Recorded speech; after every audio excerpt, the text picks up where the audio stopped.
Can you actually make a living growing microgreens? That's the topic of today's episode.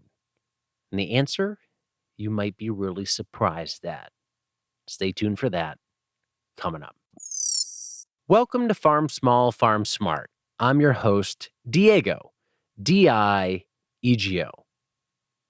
Today's episode of Farm Small, Farm Smart is brought to you by Paper Pot Co. Paper Pot Co. is a company that we started back in April of 2017. We're almost 3 years old, and it's been an amazing process to go through growing a business over the last 3 years.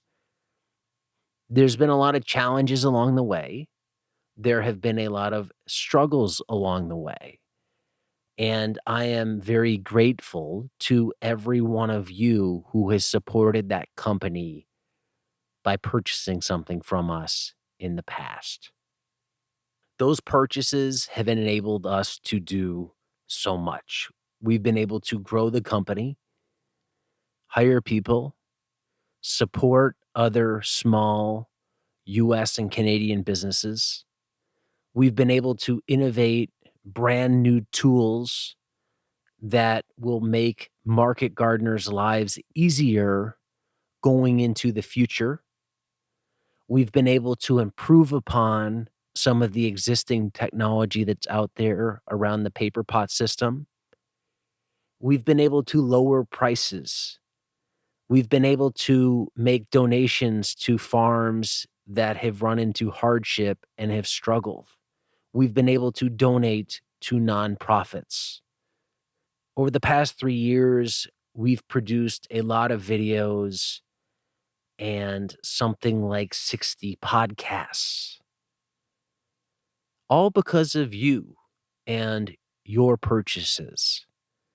So when you buy something from Paper Pot Co., know that you are supporting something that is much bigger than that company itself.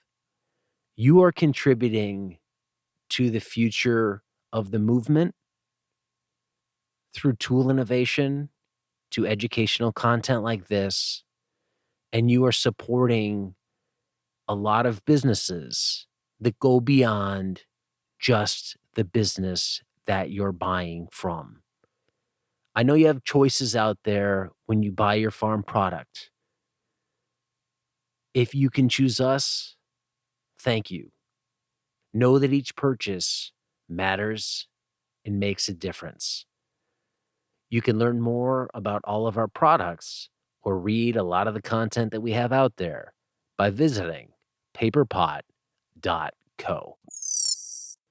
Today, grower Chris Thoreau and I are tackling a very important question. Can you make a living growing microgreens? Is it actually possible? This ties into a big question around market farming. Can you make a living being a market farmer?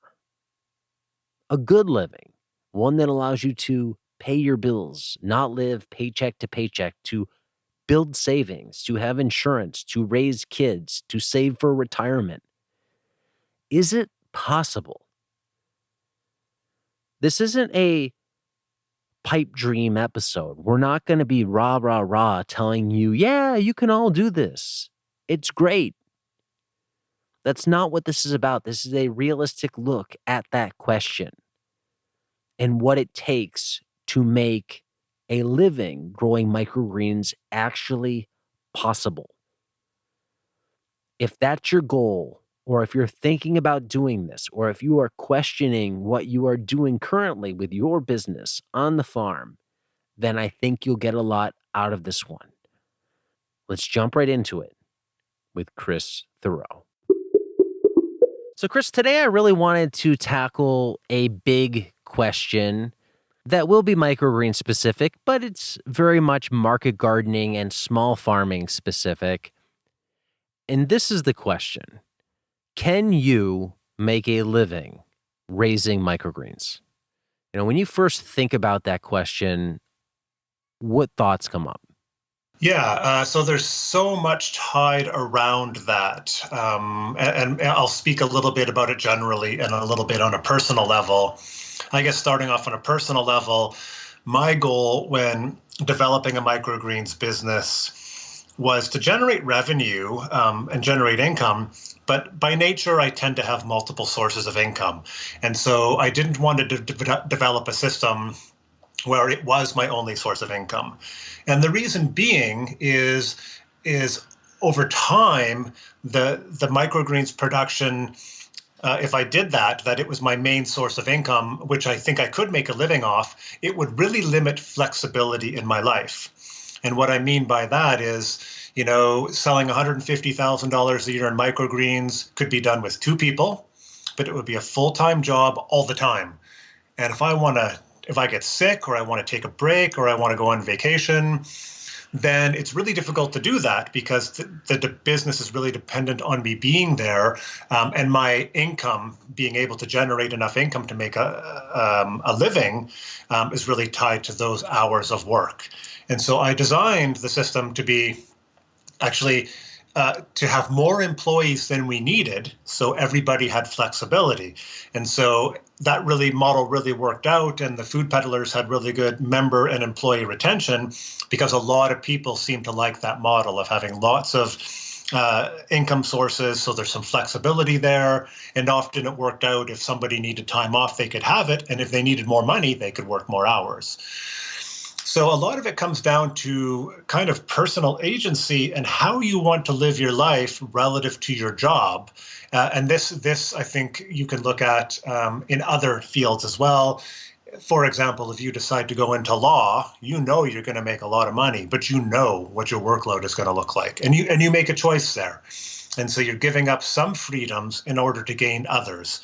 And these things, I think, in both cases have both short-term and long-term benefits. So I think that's an important context to look at things when we ask, can you make a living growing microgreens?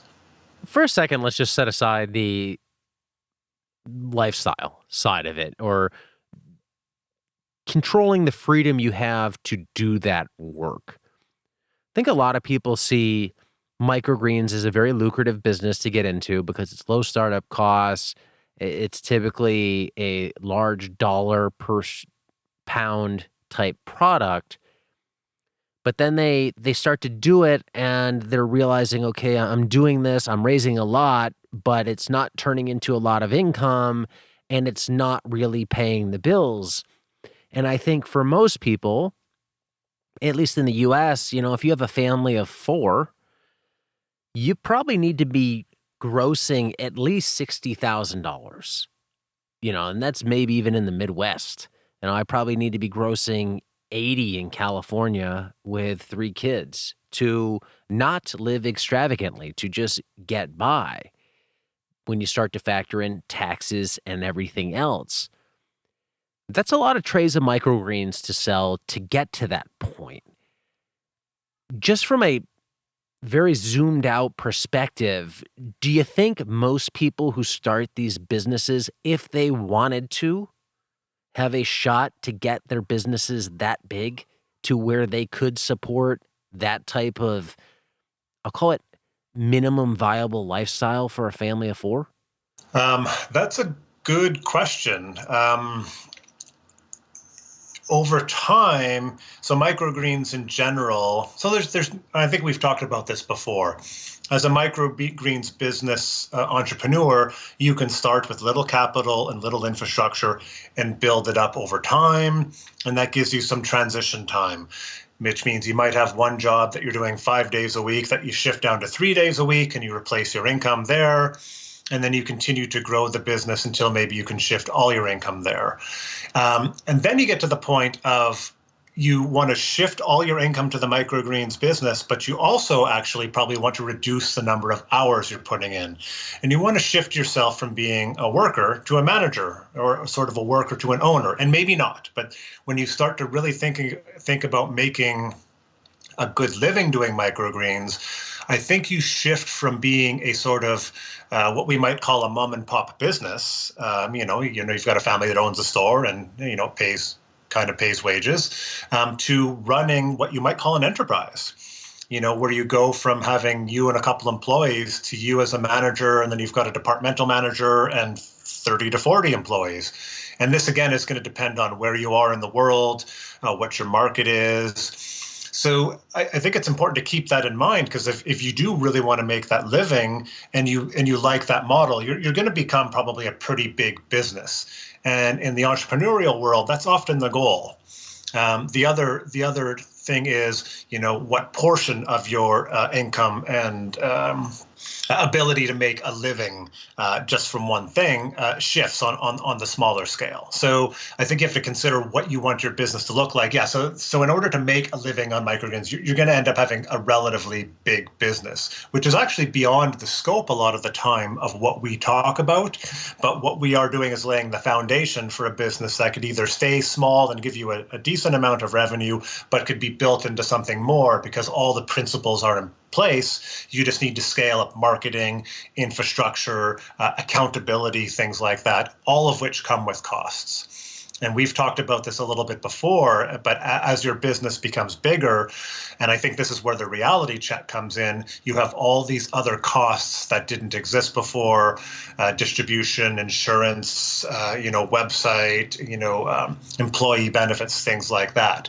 So at each level or each range of potential revenue, there's a certain amount of scale that you can get to before you need to go to the next scale that comes with a whole bunch of additional costs. So when we look at planning, like I offer a crop planning spreadsheet that comes pre-filled at $125,000 a year, because that's the point, I think, at which running a small business 3 to 4 days a week starts to make sense. If you can get to $125,000 a year, you can build that up to $200, $250, maybe even $300,000 a year without huge growth in your infrastructure and huge growth in your expenses. So as you grow, your profit margin gets better.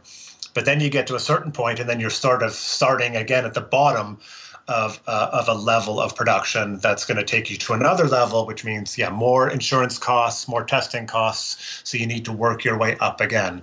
So it's really important to determine where you want to be in that to get the income that you want. Yeah, I think that's really well said. And I think you're dead on. I think to make a living doing anything within small farming, microgreens or microgreens combined with market veg, it needs to be a big business. And big is, I think, a lot bigger than most people expect going in. I think people go in and say, I'm going to make $50,000. And that's great, but that's kind of like, who cares in the big scheme of things? It's not going to get you where you need to be for most people who are setting out with the goal of making a full-time living exclusively from this business. So it needs to be a lot bigger, maybe 10 times bigger, which I think will blow a lot of people's minds. It's an interesting topic because I think we in the market farming world, or even in farming in general, we think about large scale farms and small scale farms. But when I think of a large scale farm, I might be, once again, this depends regionally. A large scale farm here in British Columbia is very different than a large scale farm in the Corn Belt in the US. Like, here, a large farm might be 100 acres, and there a large farm might be 10,000 acres. So there's a real place-based component to that.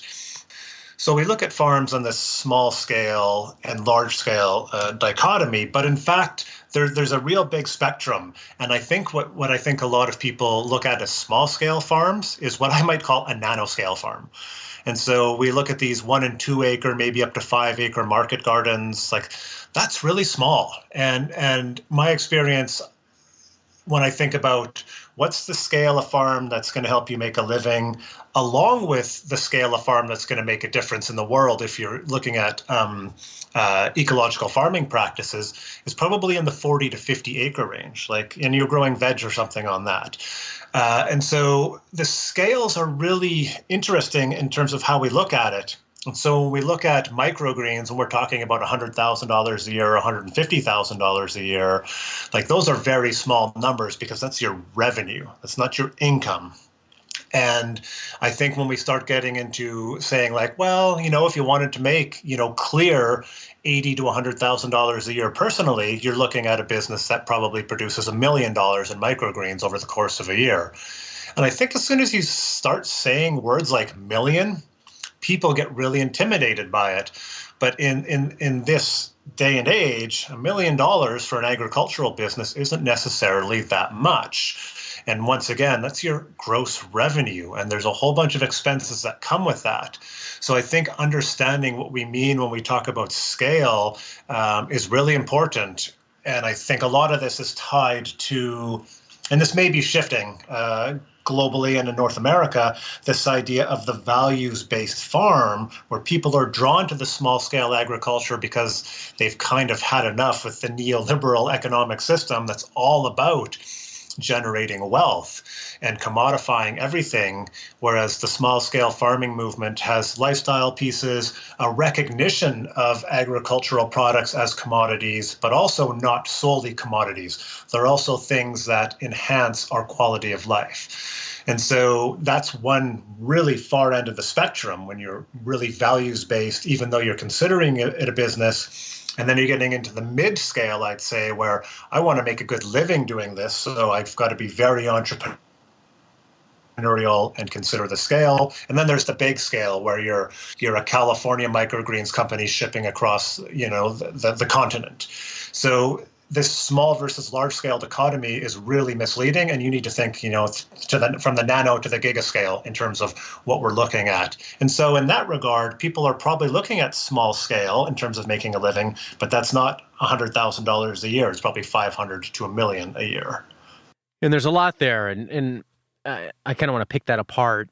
I think the first big mistake a lot of people make, or they really need to decide when answering this question is and be honest with themselves, is what am I trying to achieve here? Is this bolt-on income where I work another job and I do this for fun and I make some money off of it? Okay, that's fine. Then it's kind of like a hobby business. And that is your $50,000 farm. Like, great, that's side business money. If you're slowly transitioning over time where you're doing that swap where you talked about before, well, then you can kind of scale slowly, but the plan has to be to get big at some point so you can make that jump. And I think if people are really looking at making their farm the actual sole full-time income, then they need to commit to that, because I don't think a lot of plans on the ground match that in the head or on the paper goal that these people have, because the businesses they're not sophisticated enough or big enough. And what you're describing, I mean, you have to be a CEO, a business person to make this happen. You transcend farmer. Farmer is just like a skill you have in your pocket. But to run $1 million business, like, growing is a speck of what you do. There's so many other things involved. And where people, I think, also get bogged down is they do have this liberal, laissez-faire attitude of like, I'm just going to do this, go back to the land. But then they kind of handicap themselves with that attitude because they're throwing out the whole system, or maybe the skills they need to make this lifestyle actually work and be sustainable for the long term. So you have to be very, very sophisticated. I visited so many farms this summer, huge farms in the Corn Belt, like you talked about here. 5,000 acre, I think there was a 10,000 acre farm that we visited. And they're very savvy. I think people think these row crop farmers are just kind of dumb.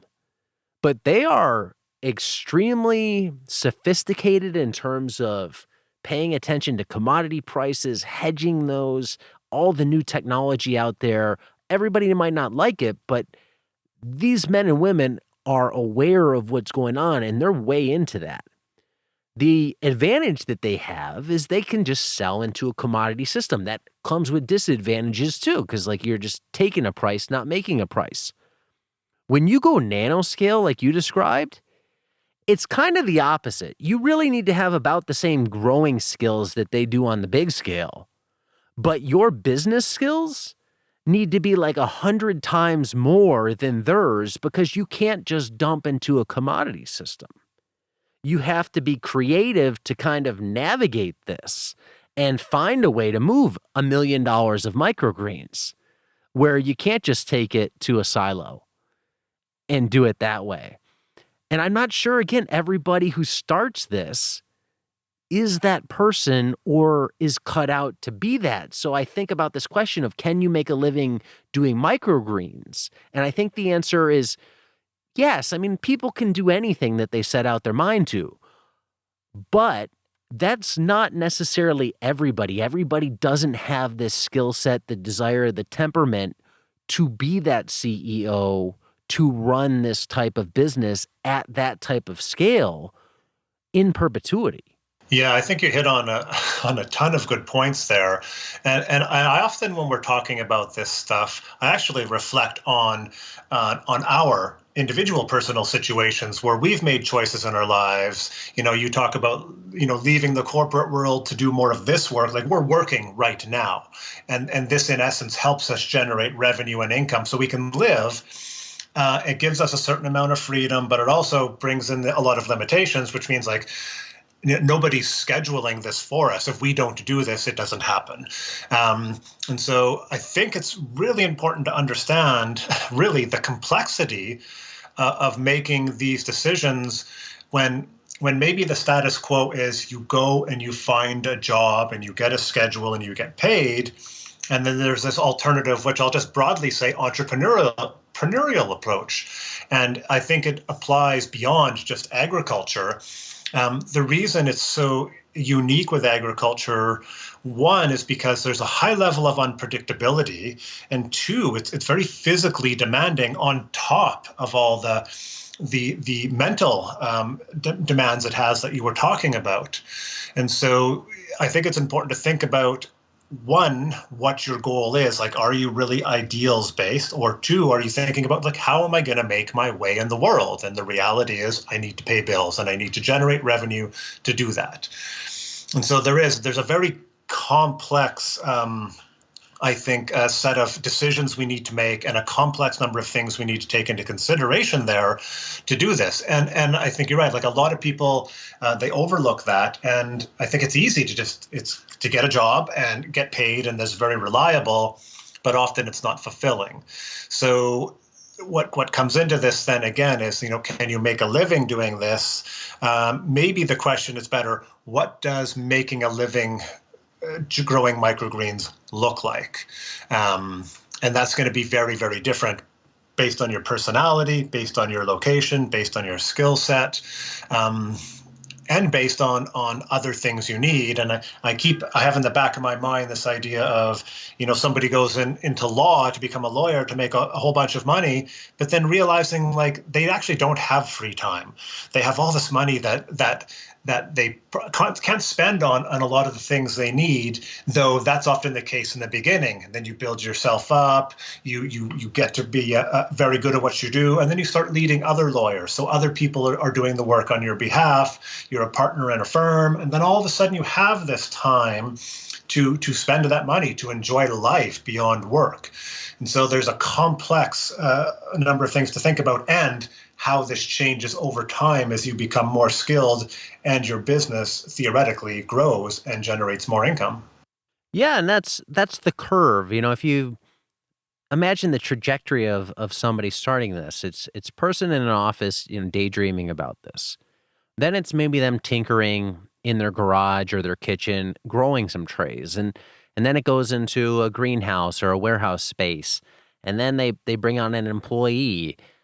And then they bring on more employees and they kind of become more manager, and more managers come in. And then it may be some point you even got to hire somebody who goes above you. Because at some point, I even look at what I'm doing with Paper Pot. I can get it so far, but I don't have experience running a business that sells nationally, and we're not there, we're not close to there, but let's say we did $15 million in sales.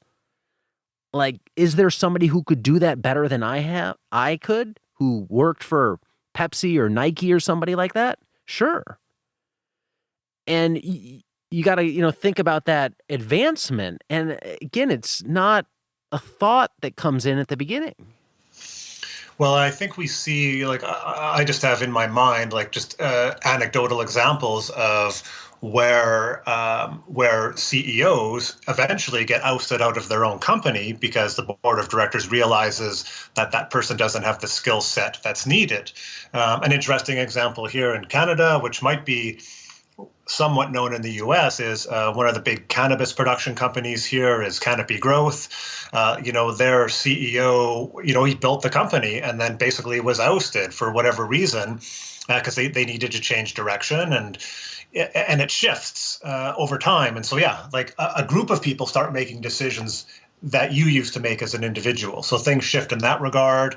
I've seen that with other growing food businesses here, and it's definitely a bit of a pattern.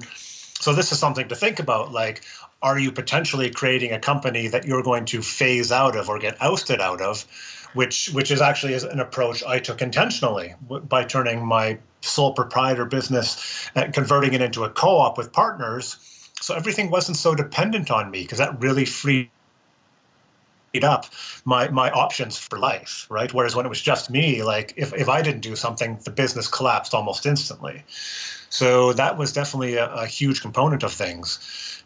Yeah, looking at it from that perspective and thinking about the longer term. And I think that can be very positive for many people, because you can just become the face of the company. You can do the parts of the work that you enjoy while the business itself gets run by other people. And like, a lot of this might come across as harsh to farmers listening to this, and it's just because I'm really passionate about this, and I don't want to see people struggle, and I know people are struggling, but I see so many farms where it's just couples. Like, that's it, making it happen, and I just don't know how that works in the long term if you have any sort of life plans, be that kids or travel or just enjoying each other's company.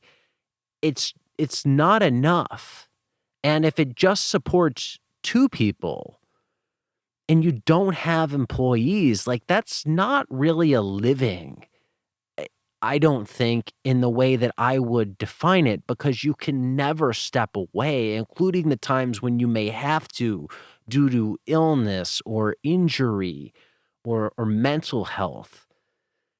And when you think about a lot of small businesses, like in microgreens, I mean, it's where can I get to? And then how can I go well beyond that? Not a little beyond, well beyond that, to bring in more people. So then this thing becomes a living for life. Yeah, this makes me think, people we've done some podcast consult with, people I've done individual consults with. I've seen some come and go, like, I email them to check in, I don't respond, they're done. And others that are continuing to grow and build. I think this might be a good future thing to talk about with some of them. Like, hey, like you did grow this into a company in which you moved from being a worker to a manager. What was that like? What's working? What isn't? Because I feel I've met couples that are farming couples that are really happy.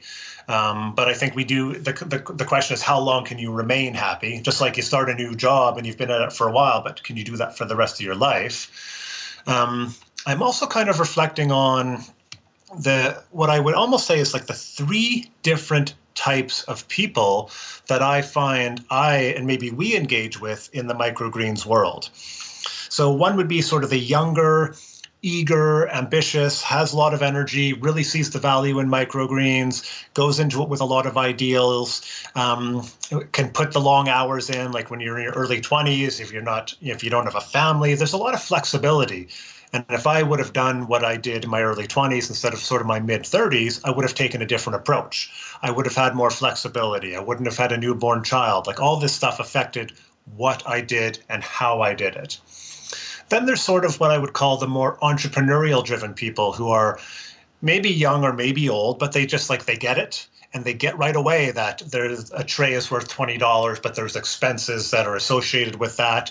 And they need to take an entrepreneurial and ingenious approach to making it work. And they know that that is probably going to grow in scale. And then we've got the other folks who are maybe my age, I'm in my early 40s, or even a little older, that have been doing one thing their whole life and see microgreens as a way, as a transition out of their corporate job or their IT job or whatever it is into something more fulfilling. And in each of those cases, the motivations are different, the context is different. And so I just keep going back to this idea of there's a lot of self-reflection and self-awareness that is really required to make a good decision about whether you do anything in life, right? But particularly with something that is entrepreneurial in nature. And so I think looking at microgreens through that lens, like entrepreneurial endeavors come with more risk than getting jobs. And so you can go in it with the ideals of maybe wanting to be more independent, wanting to support a more local-based food system, wanting to support organic agriculture, whatever it is, but knowing the reality that accompanies that. And so I think it adds to the complexity of moving in that direction. And it really is going to come down to probably, what type of people are successful doing this and what type of people aren't in the end. What are your thoughts on this? There's a lot of TV shows on now where it'd be something, somebody wants to start a business in the food industry, a bar, a restaurant, and they don't have experience, but it's just like, I wanted to do that, or start a bed and breakfast. And they go in and it's driven by this, I want to do this, versus it's a good opportunity. I have the skill set to exploit this opportunity. The market is ready for this opportunity to happen. It's a push on to the market. This is the part I want your thoughts on. I think a lot of people, in my opinion, get into farming because they want to get into farming. They want to start a farm. And for some reason, they think meaning the farming industry in general, that it's different because you're producing food. Like, you should almost get a little bit more respect or success points because everybody needs this. And I could argue that in a lot of cases, for people who start farms, maybe the best business for them to start isn't a farm in their location. And just because they want to start a farm doesn't mean that that's the best opportunity for them or what they should do. And it really doesn't matter what you want to do. And that's why a lot of farms falter. They just never make enough money because they were an idea that was imposed upon a market instead of one that organically came about because it was truly needed. Those are some good insights. I think food is agriculture. It's a big market. It's a competitive market. It's what I call an absolute market, and maybe there's a genuine term out there. But everybody eats at every point in their life. Whereas, other things, diapers are for babies, certain things are for teenagers, other things are for men, other things are for women. The markets are segmented, but food is absolute, applies to everybody. So in essence, there's a lot of room to get into it. And you can do clever, ingenious things to get into it and outcompete people who have been in it for a while, because you've got your pulse on what people want and how they want it. Farming is like everything, it's a skill. And because it's land-based, because it's often very entrepreneurial in nature, there's a lot of risk there. And if things don't go well, you kind of lose the business. Where if you pick a career and get a job as a web programmer or something, you can maybe do a bad job at that and still get work. You're just not the best at it, but you're not making a huge amount of money. You don't have a lot of freedom in your work because someone has to watch over you all the time because you make a lot of mistakes, but you do it well enough to get by. And because we have a system in which we pay people to do work, it's easy to get by. So you take on a lot more risk as a farmer, as an entrepreneur. And the fact, I don't know. I don't know about the fact that it's food. I think, when I went into it, I went into it not following a lot of the advice we often give to people, because I just saw this way that you could generate, you can generate a physical product from water and the atmosphere. So it's a really interesting concept where you can take a little, like a relatively inexpensive amount of seeds, put them in the ground, and a sellable product comes out. Like, the concept of that is like, whoa, talk about independence and autonomy. But as you know, it's not quite that easy. Do you think that passion trumps common sense or reality for people getting into this? It depends on the person, right? I mean, in general, just in general observation, obviously everybody's different. I'm not going to say everybody follows it, but I think more people than not impose farming upon their marketplace versus having a true need that's been identified, and then they are providing a solution for that need. Otherwise, they wouldn't. Why are they struggling?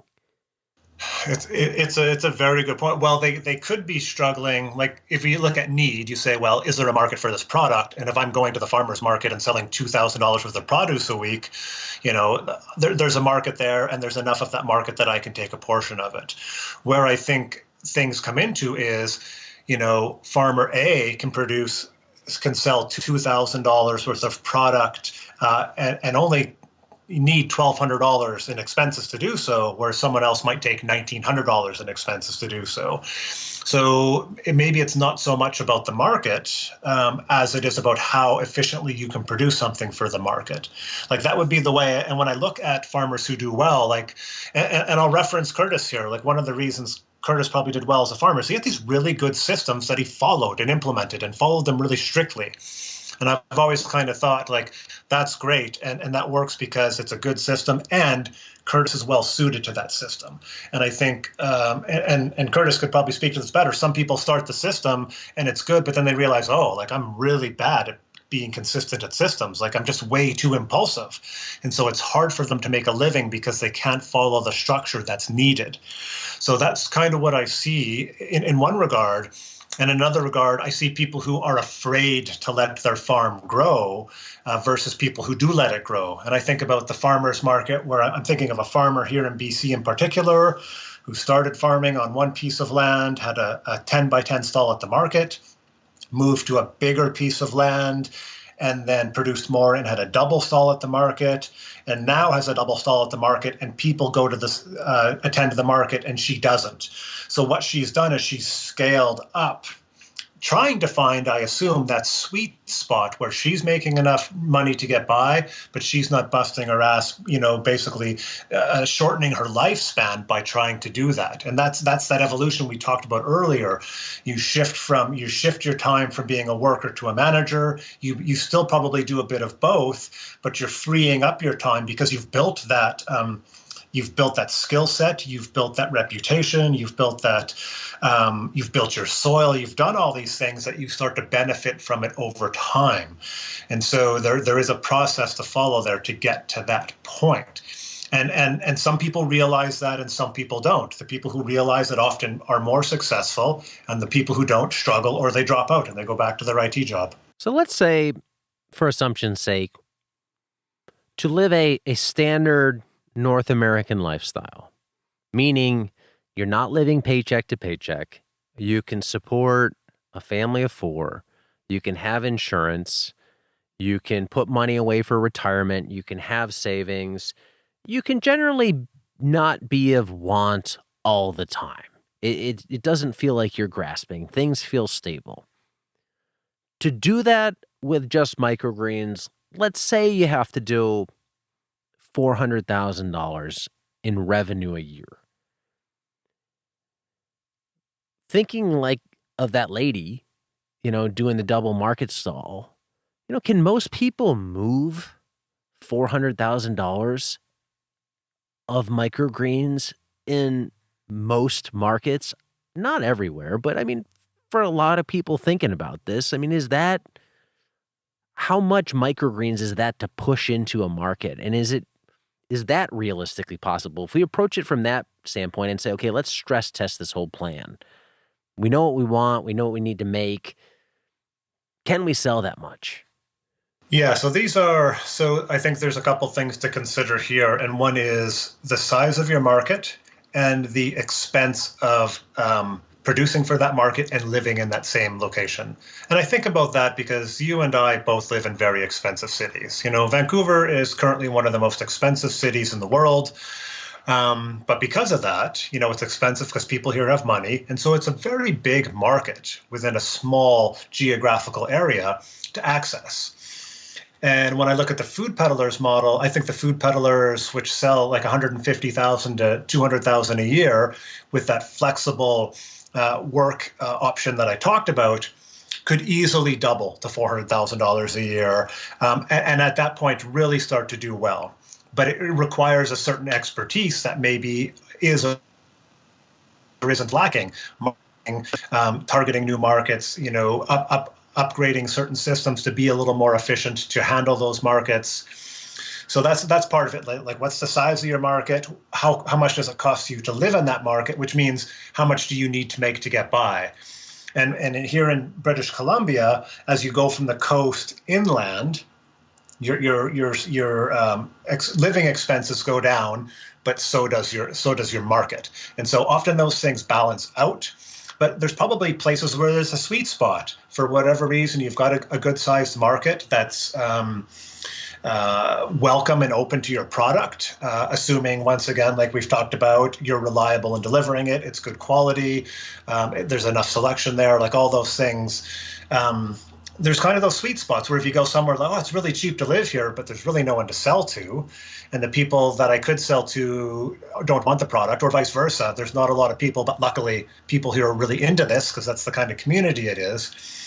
So a lot of this does come down to that geographical aspect. And maybe I focus then on that a lot because I live in a very, very expensive city. And so I think about those numbers.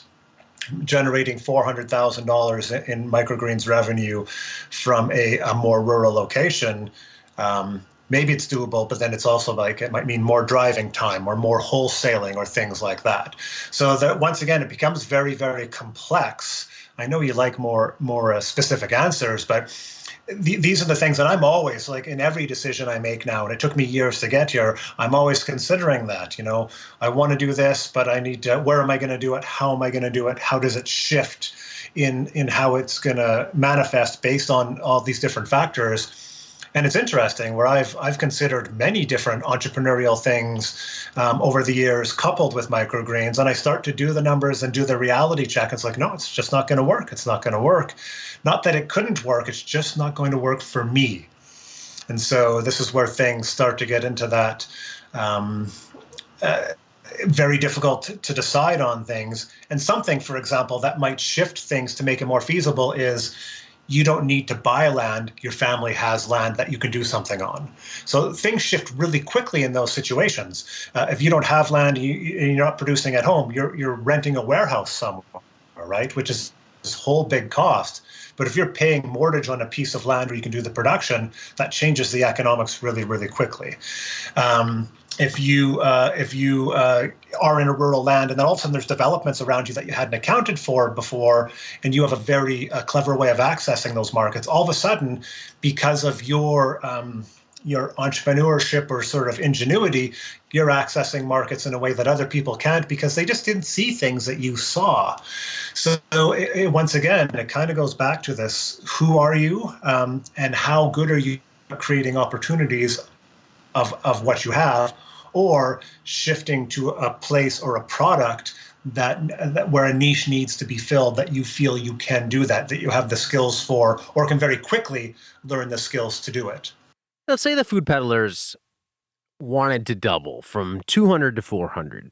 What would the most likely market stream be to make that possible?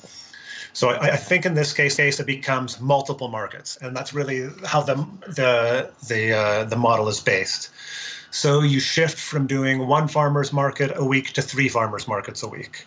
So instead of just doing the Saturday market, you add a Thursday market and a Tuesday market, which the food peddlers have done over time, doing different markets. And once again, like one of the markets, the model was good, but one of the midweek markets, the sales weren't there, so it was costing money to be there. So that didn't work out. There was a really good early week market that shifted locations and sales went down. So there's a lot of externalities that really affect that. So you want to look at other things. So one of the strategies over the years has been increasing wholesale. So you're taking a hidden price per unit, but you're selling more units, and the work that goes into selling those units goes down. And then you're looking at your restaurants, which are often a good price point, but there's some shifting in those as well. Some restaurants may take the same thing for weeks, months, years on end, and others shift with specials. So each of those market segments comes with its own set of work. And for example, with restaurants, you're always marketing. For just like, okay, this is enough restaurants, because it's always shifting. And the marketing you're doing now is going to have short-term and long-term effects for your sales. Farmers markets, there's not a lot you can do other than go to more markets, but you might change how you present yourself at the markets to try and draw more people to your stall, things like that. And then with wholesalers, you might be looking at, hey, we've been selling you these 3 products, can we introduce another product, or can we try and expand how much of this we're selling? How do we do that together? And a lot of this comes down to, in all cases, building relationships. And we've talked about this in the past as well. So it's not just like, we need to make more restaurant sales, let's just email more restaurants.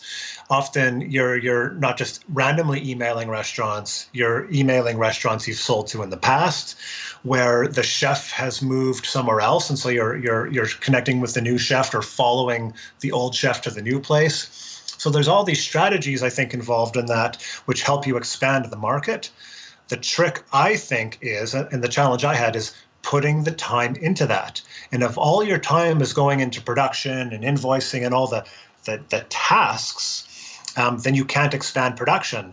So you often take a leap of faith, and this we've talked about as well. You hire an employee to do all these tasks. Your profit is going to go down for a short period of time, because now you're paying someone else to do work that you were doing before, but that's freeing up your time to build more clients. And so you have to use that time to build more clients.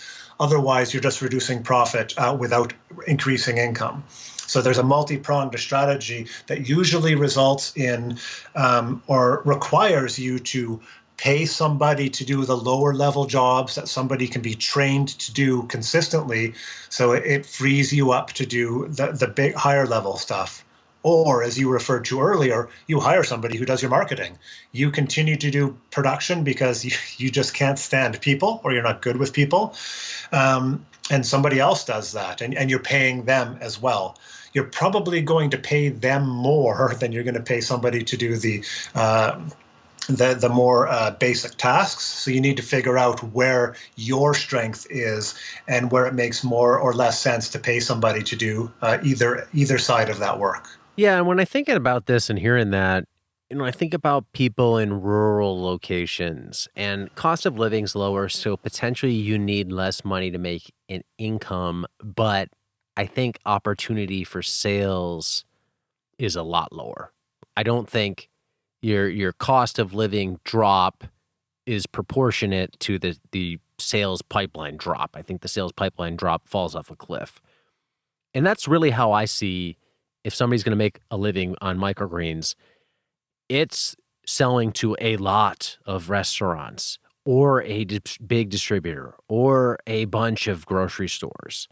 I think farmers markets are only going to get you so far. CSAs are only going to get you so far. They're not solutions for full-time income, is the way I see it. I think small scale farming is kind of handicapped with these crappy sales models that, like, they're just not ideal. Like CSAs, farmers markets, they're inconvenient for most consumers to even participate in, and it makes it how do you build a business on that? Where if you sell to a grocery store, you sell to a restaurant, they're marketing, they have the reputation, they're pulling people in and they're going through product and you're supplying them with product. That's how I think you have to do it with microgreens. I visited a farm in Chicago over the summer, and I don't know exactly what their sales were, but they're in the range of what we're talking about. Had a ton of employees making good money doing it, and they were selling to like 50 restaurants in that area. Keeping that in mind, I mean, there's only so many of them that could be in Chicago. So if there's somebody else in Chicago listening, well, now you got to go compete with them. And maybe there's already somebody in your area selling to all the businesses you ideally would want to sell to if you want to go big. And then you got to decide, okay, do I choose the lesser models of farmers market and CSAs, knowing that I can't really get into restaurants, but then I'm forced to stay small or smallish? And I think that's part of it too, is in this market research where maybe the best opportunity isn't available. So people go with the second best opportunities, and that starts you off already with your feet maybe in concrete. And it's not as easy to go forward. Yeah, so I think you touched on some of the things around this earlier. Is, do I have the skill set to do certain things?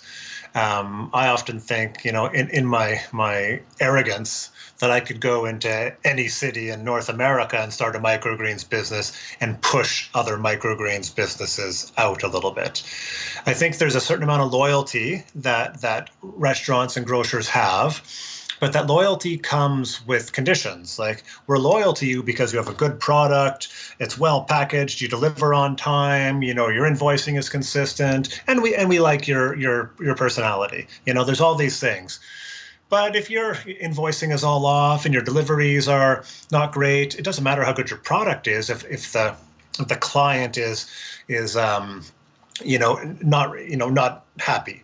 And so these are things to consider if you want to get into a market. And I guess this is just free market economics. Like, anybody can get in, you can push anybody out as long as you have the skill set to do it, and you understand what the key points are. And this is something I've always pushed. Like, you need a good quality product. It doesn't matter if a tray is worth $20 and you can produce it for $2. If it's not good and it's not consistent and you can't get it to the client on time and all this stuff is complicated, like, people don't want to buy from that. And I think we've actually had trouble accessing some markets because people will be like, we just don't want to buy like a few pounds a week from an individual farm, and we can just get everything at one time from a distributor. We don't have the capacity to do that. And frankly, dealing with farmers generally is a pain in the ass.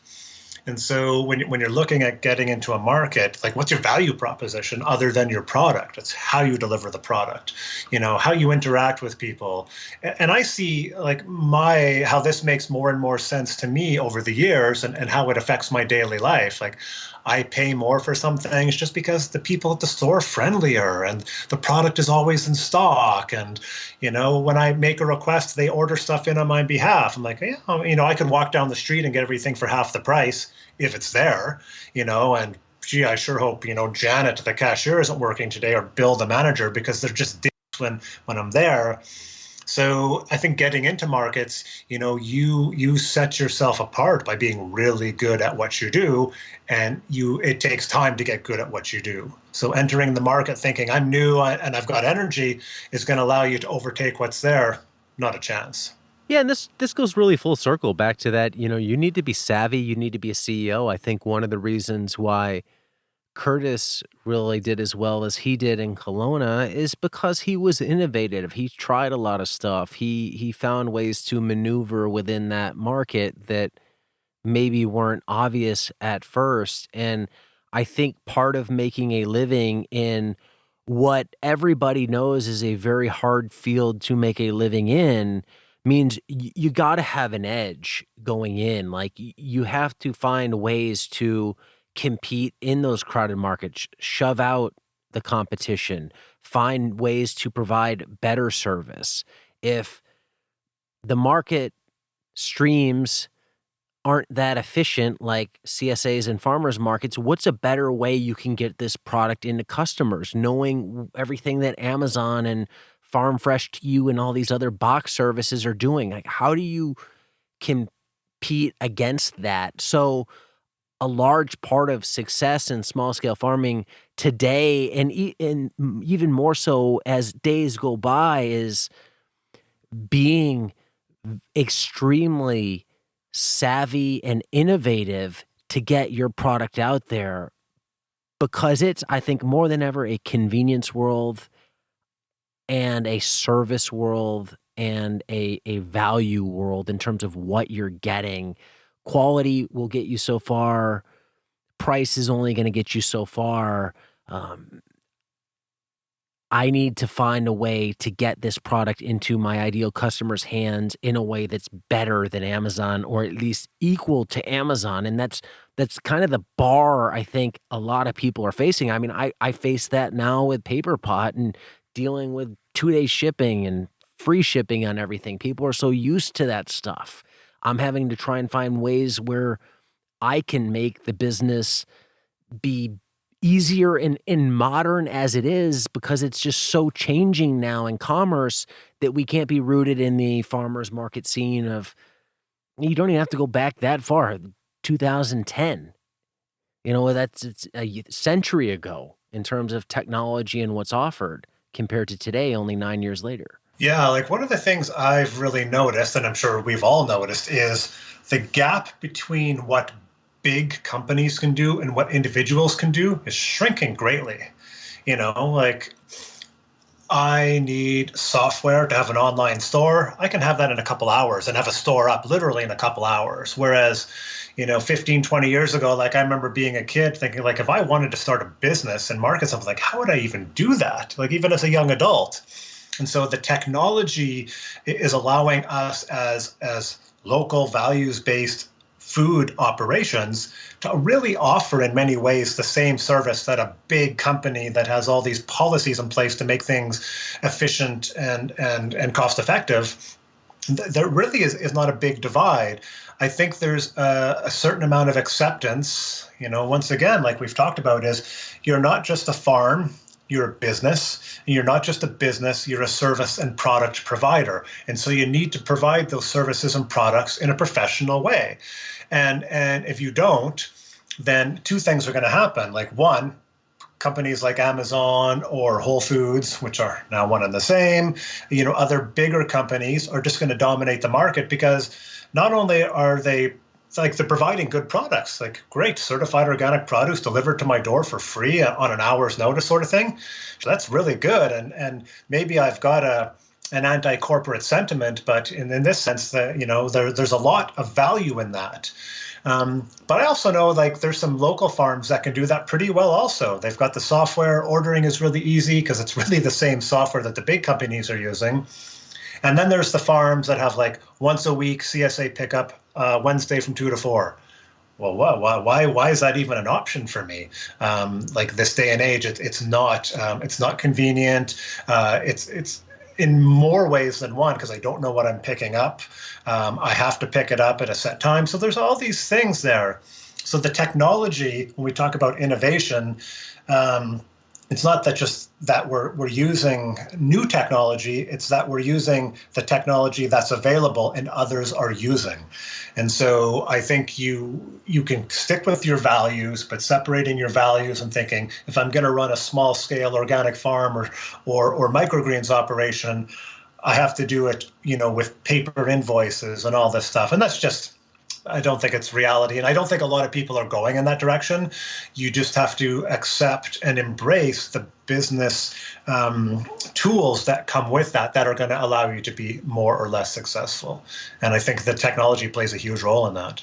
Yeah, I think a lot of the mistakes people make in livestock and veg, from seeing them, talking to them, is their plan to do this is, I'm going to produce product and I'm going to show up at a farmer's market and then wait for people to buy it. And Why? Like, why are they going to buy that? I go back to 2013 when I started the Permaculture Voices Conference. I produced a website. I got everything lined up. It all looked good. It looked great. I put tickets up for sale and nobody cared. I didn't really have a great plan for moving tickets or competing. And it was a terrible struggle for a year to work to evolve as fast as I could to undo that major error that I started with. Yet again, so many farms, that's the strategy. We will produce it, show up, and people will buy it. Why? Why would they do that? And so that needs to be corrected. And I think, one final note I had on this was something a lot of business people don't talk about is luck will play the majority role in your success. I don't care how skilled anybody is. I don't care how much people have researched and read. Success is predicated upon luck. Right place, right time. When I started the conference, I don't think I could have designed a better conference. Wrong place, wrong time, didn't work. Paper Pot, for as much as I say I did with it, we started that at the right place at the right time, and it just worked out of the box, and I attribute a lot of that to luck. Now, since then, obviously, I've had to work consistently to keep that going and keep that momentum going that luck kickstarted. But without that luck, it would have been a harder road. And for a lot of farms you see out there succeeding on Instagram, like they just hit it right for whatever reason and it just worked. Well, somebody else started at the exact same time in the exact same area. Everything else was more or less equal and just didn't click. So I think luck is a big, huge part of this as well. Yeah. So one thing we have been talking a lot about here today without actually saying it is market research. And so this kind of comes down to, like, if you want to start a business, you really start with a business plan because you're kind of creating a pathway. And you can, you do that because you see something, right? You notice something. And I'll reflect on, on the same thing, when I started growing microgreens here in Vancouver and started selling in 2009, I didn't develop my business plan until 2010, but I knew people wanted this sort of thing just from talking to people. I saw nobody was selling it at the market. I knew there was a trend in urban farming. And so the timing was really good. And there was a certain amount of luck in that. But luck favors people with experience. And what might feel, I think, luck to you is some things now at this point have become very intuitive. And so you know when to make a move, so luck is on your side. And I reflect on this in microgreens because, from 2009 to 2019, the way microgreens has changed over the past 10 years is incredible. And 10 years ago, you entered the market, you're clearly the only person growing microgreens. Now it's becoming a more competitive market because more and more people are seeing it and more people are taking that step. But one of the things that allows you to do that and answers a lot of the questions we're talking about is doing that market research, which gives you a better chance at getting lucky, I think, because you have more information. And yeah, I got lucky in the sense that my timing was right and all this stuff was good. I was unlucky in the sense that I wasn't as prepared as you. And I was like, oh, I need a website and all this other shit that was kind of new to me. And so I had to sort of catch up with that stuff. So I think in essence, we both ended up in a similar place with a certain amount of success. But I think we both would have benefited from having those missing components filled, which kind of ties into, again, like, we're really talking about individuals and couples and families kind of doing these things. But what I've learned over time is like having partners that give you complementary skills that allow you to move things quicker and fill gaps quicker is really, really beneficial. And I think this independent entrepreneurial thing is very North American and individualist based. And then maybe there's a bit of shift as well of how you partner with others with complementary skill sets to get your personal goals, which can also meet other people's personal goals, which I think we do well, to be honest. There's some complementary skill sets and whatnot, and even though there might be advantages and disadvantages either way, you get advantages with a partnership that you don't get otherwise. It creates something new that couldn't exist individually. Yeah, no, very well said. And you're right. I mean, skills, risk tolerance, all those things help when luck come about. They allow you to capitalize. If you're a surfer and the best wave comes along and you don't know how to ride it, well, doesn't matter. So it is a combination, but I think they do go hand in hand. If we kind of look to wrap this up in terms of, can you make a living raising microgreens? What does that look like? Thinking about everything we said, like now, how would you answer that differently? Or what would you say is the requirement or how that would look? This actually, the reason I love doing these podcasts is because, it's good food for thought as we're discussing things. And I think, going back to some things we've talked about, yes, I think you can make a living growing microgreens. It's just determining what that living is going to look like. And even people with 9-to-5 jobs, that may be their main source of income, but people often have other things that make their living much better. So I think it could be done, and it really is a matter of, again, some introspection, what's going to work for you and what isn't. And what is it going to look like over time? Because I can bust my ass for 2 years and work 50-hour weeks to build that business. If I know at that time I can step out higher and have more time off and flexibility and still make a good income and shift things. So I think, your skill set, your drive, looking at things over longer time periods are all things to consider in how microgreens contributes to making a living overall. I'll say that it is possible for some people. Many people will try. Most people will not succeed, but that's anything in life. Like I think if you want to make this happen, you absolutely can, but it will be a lot of work and it will take a very special person and a great amount of drive and savvy to make it happen. And it for sure will not happen if you are just trying to get rich quick or go the lazy route or not put in the time or not put in the effort, because it's going to take a immense amount of effort, more time than you would ever expect, to make more money than you ever thought you would need to make going in to make this sustainable for the long term.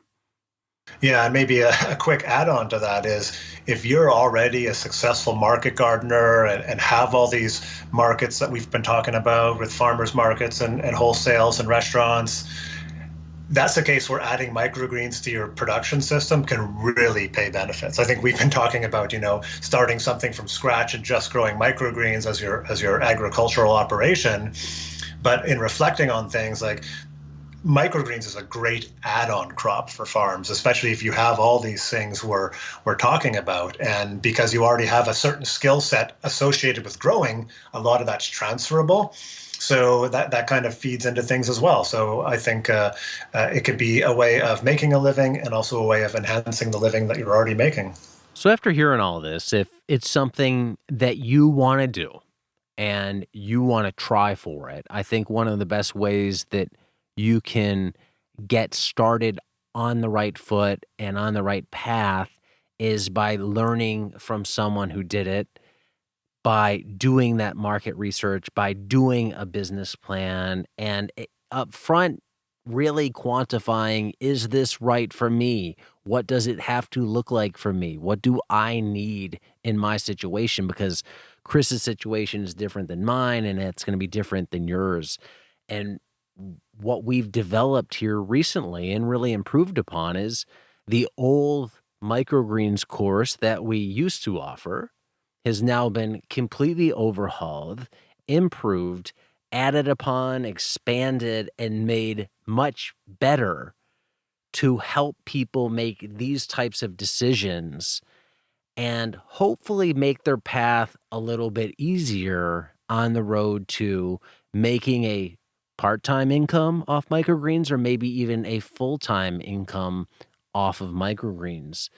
The expanded course, what are your thoughts on that, Chris, after having put a lot of time into it this year? Yeah, well, I think you make some like just to build on that. I think if this seems interesting to you, then start Googling. There's lots of good free resources out there, and I think as you start to look at what's out there, you get a sense of whether this might or might not work for you. To move things from the interest phase to the business development stage. It's going to take some work, and what we've tried to do in building this course is take a lot of that work out of it for you. One, by laying out what a production system looks like and what all the different steps look like. But throughout the workshop, like we talk about a lot of these things that we're talking about now, because it's not just a matter of soak the seeds for this long and grow them for this long. It's all these innuendos that really make a difference in terms of what you think running a business will be like and what's going to make you successful or more likely or less likely to be successful. So the course is really built on that idea that you need these hard skills, but there's these other skills you need to consider and a lot of self-reflection that are really going to make the big difference. And in building this new course, we've also done a good job, I think, of laying it out in individualized lessons. So you can really I need to look at this topic. I need to look at this one specific thing. So you don't have to scroll through a bunch of documents or videos to find it. And really have gone into details in things that I don't think a lot of other courses out there are talking about in terms of really getting into things with health regulations, both at a national and a local level, looking at federal regulations that may or may not affect your business and when they do, looking at hygiene and sanitation, all stuff that become much more important as your business grows, which is a result of success. So we built the course basically, wanting you to be successful and laying out what a successful path might look like. Yeah, I'm pretty confident that this is the most comprehensive microgreen focused farm business course out there. And if somebody has something that they think is more comprehensive, I'd love to see it, but there is a lot in here. The end of the day, you still have to do the work. But the idea behind this material is so you can lay out a plan that has been proven to work in the past so you can get down and just do it, build a customer base, produce, and not worry about should I do this for production or that for production. Obviously, there's little nuances that you need to focus on in your own system, but the big stuff is laid out for you. Then you can get in there and make it work for you with something that has worked in the past for many, many years for the food peddlers and Chris. So if you're interested in that workshop, you can check it out using the link below in the notes for this one. And yeah, I think one of the strengths is, as we've talked about today, there's a lot of general concepts we talk about that you can apply to a wide range of situations, and then some good prescriptive stuff that basically says this is what you should do. And I think that balance between specific and broad really gives you a strong tool for success in your own microgreens business. There you have it, grower Chris Thoreau on making a living growing microgreens. So it is possible for some people with the right combination of skills, luck, and timing. Some people who take this on will do amazing at it if everything lines up and they want it enough. If you're thinking about doing this as a business, the best advice I can give you is learn as much about the business as you can before you start. To really assess your life and think about your life before you start. What do you need? What are you looking for? If you need help going through that process, help planning the business, then be sure to check out the complete guide to starting and growing your microgreens business. That's our brand new course using the link below. There are modules in that course that talk about the production of microgreens, that talk about the selling of microgreens, that talk about health and safety regulations at a federal and local level. It's fully comprehensive. I guarantee it will be the best money you spend, whether you start a microgreens business or not. In fact, I really hope that course helps people decide, hey, this just isn't the right business for me. Why waste a bunch of money and time starting a business that's not a fit if you could quantify that from day one? View sample content from that course and learn more using the link below in the notes for this episode. If you have any questions on it, shoot us an email. Thanks for listening. Until next time, be nice, be thankful, and do the work.